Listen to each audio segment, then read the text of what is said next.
Hey guys, today we're going to be restoring this Vaco A130 pocket screwdriver. It's a little guy, and the handle is pretty nasty.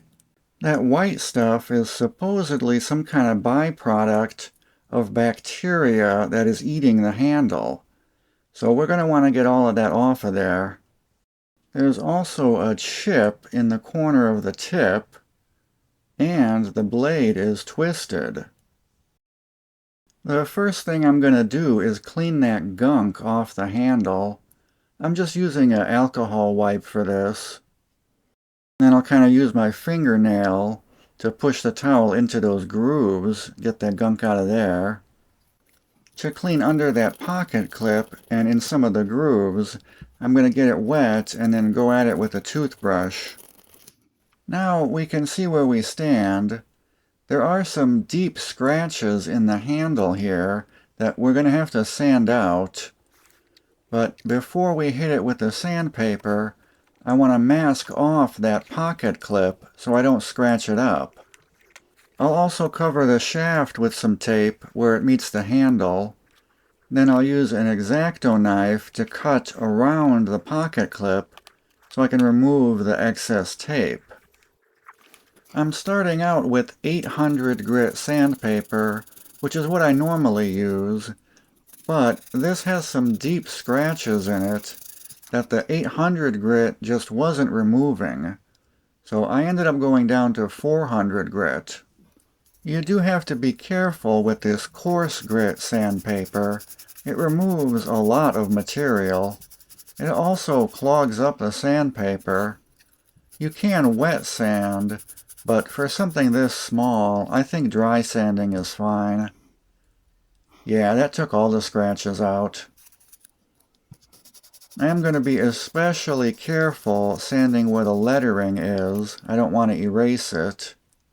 This first sanding step is the most important. If you don't get rid of the scratches in the first step, it's going to make more work for you later to remove them with the finer grits. Now that the flats are sanded, I'll sand the sections with the grooves, and then we'll move on to the tip. This section wasn't in too bad a shape, so I'm really lightly sanding here. I'm not going to sand this part with the finger groove. That is in really good shape, so we'll tackle that section with a finer grit later on. Now we can move up to 600 grit.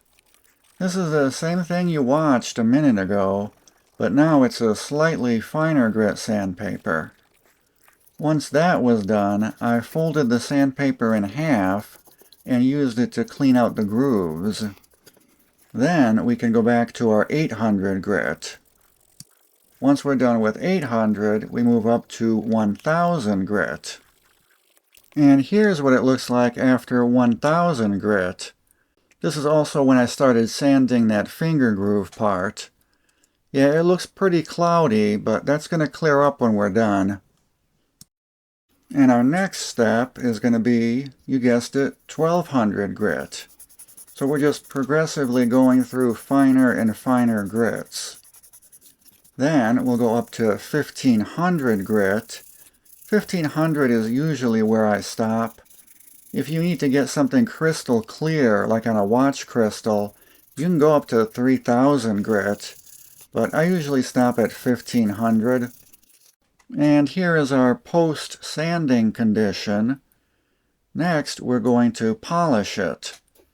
To polish it, I like to use Flitz. Flitz is safe to use on plastics. So we'll put a little Flitz on a cloth and start rubbing it in. This is going to remove that haze that we created when we sanded it. Not yet though. We still got to do some more polishing.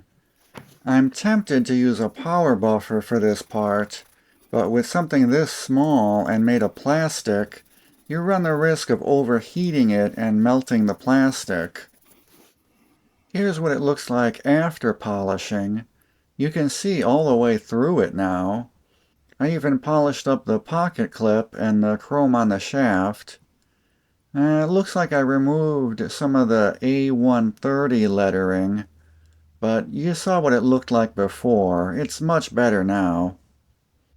But we're not quite done. We still have to fix the tip. I'm hoping I can gently tap it back into shape. And this gives me an excuse to use this really tiny hammer. Not quite there yet. We'll try again. Alright, this is where we're at now. It's a lot better. Now I have to deal with that chip. To fix that, I'm going to clamp this in the vise and then use a small file to file down the tip.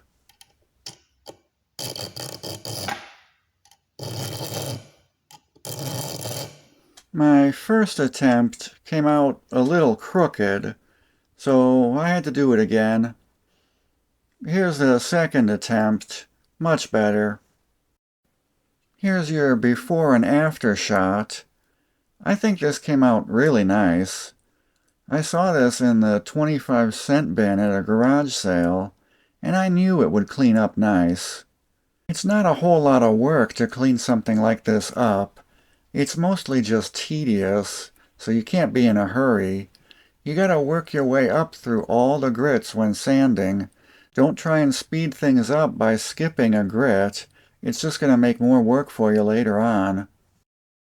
I've always liked these little screwdrivers with the pocket clip. I got this old Craftsman one that I use pretty regular, but the handle on it is huge compared to the Vaco. And the Vaco has a slightly longer shaft on it. This might become my new go-to pocket screwdriver. Alright everyone, thanks for watching. Be sure to subscribe if you like these tool restoration videos. I try not to go too overboard on my restorations like some of the other channels do. Anyway, see you later. Bye.